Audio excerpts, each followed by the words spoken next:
Comment m'est venue l'idée? Bon, premièrement, le site physiquement a existé. Il n'existe plus, mais il a existé, ce séminaire, et j'y ai passé 3 ans de ma vie.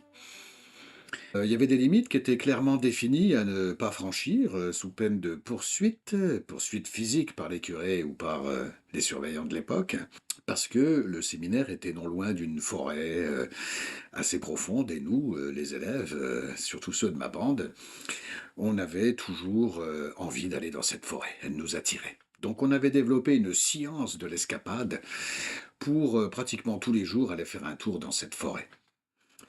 Il se trouve aussi que, à l'étude, on avait des pupitres qui dataient de bien avant la guerre, je pense même la première, des pupitres en bois dont le couvercle se soulevait à l'époque, et la plupart des élèves avaient gravé leur nom pour signifier leur passage. Et moi, ce qui m'avait marqué, c'est que sur mon pupitre à moi, il y avait une date avec un nom, et cette date, c'était 1944, donc en pleine Deuxième Guerre mondiale. Et je me suis posé la question, est-ce que les élèves de l'époque aussi allaient hors limite, comme nous le faisions? Et qu'est-ce qui aurait pu arriver à des gens comme nous, des jeunes, hors limite, si au lieu de tomber sur des curés et des surveillants, ben, on se fasse poursuivre par une patrouille allemande? Qu'est-ce qui aurait pu arriver? De là, l'idée du roman. Les personnages et les lieux foncièrement ont existé. J'ai trouvé beaucoup plus facile de me baser pour développer mes personnages sur des gens qui ont existé vraiment. Je parle de mes copains de la bande de l'époque avec qui on allait hors limite.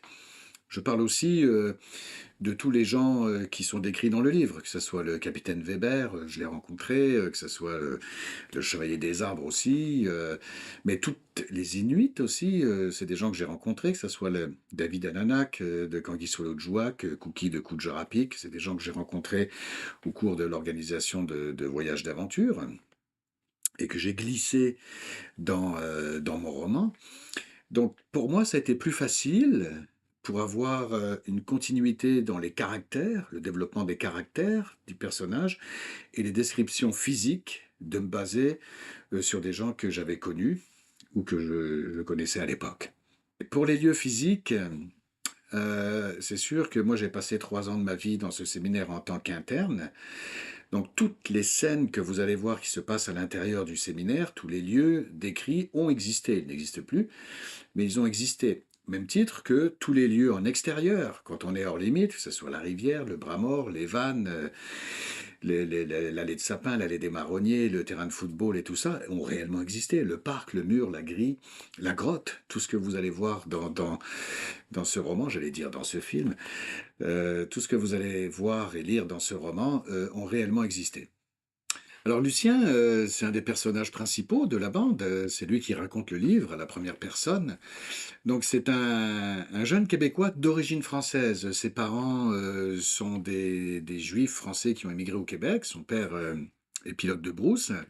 Et lui il se retrouve, ben, je ne vous raconte pas toute l'histoire, à vous de la découvrir, mais va se retrouver en France, chez sa tante, caché, parce que ses parents ont eu certains problèmes ici au Québec. Donc Lucien, c'est quelqu'un qui est franc, c'est quelqu'un qui veut se faire intégrer dans la bande à Kaski, puis il va utiliser tous les moyens pour ça, quitte à mentir. C'est toute cette naïveté des jeunes ados qu'on retrouve dans ce personnage-là qui est très attachant au demeurant. Alors le chevalier, personnage mythique, voire même surnaturel s'il en est, j'ai voulu qu'il ait une dimension différente.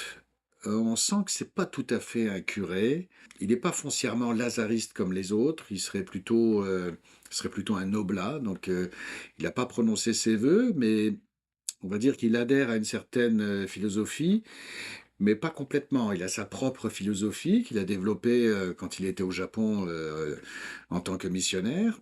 C'est quelqu'un qui est un fervent des arts martiaux, donc il a une souplesse dans sa démarche que les autres n'ont pas. C'est quelqu'un qui médite, donc il a un certain recul par rapport aux événements et par rapport aux choses qui se passent, que les autres n'ont pas non plus. Donc c'est un personnage qui est presque surnaturel Et il est tellement intéressant, je l'ai trouvé tellement intéressant au fur et à mesure qu'il se développait dans le roman que je l'ai mis dans le titre. Il avait impressionné Lucien au cours d'un petit matin où il l'avait vu dans l'allée des marronniers se battre contre des arbres avec son bâton. Mais moi aussi, lors de l'écriture, il m'a impressionné à un point tel que j'ai appelé le livre Le Chevalier des Arbres.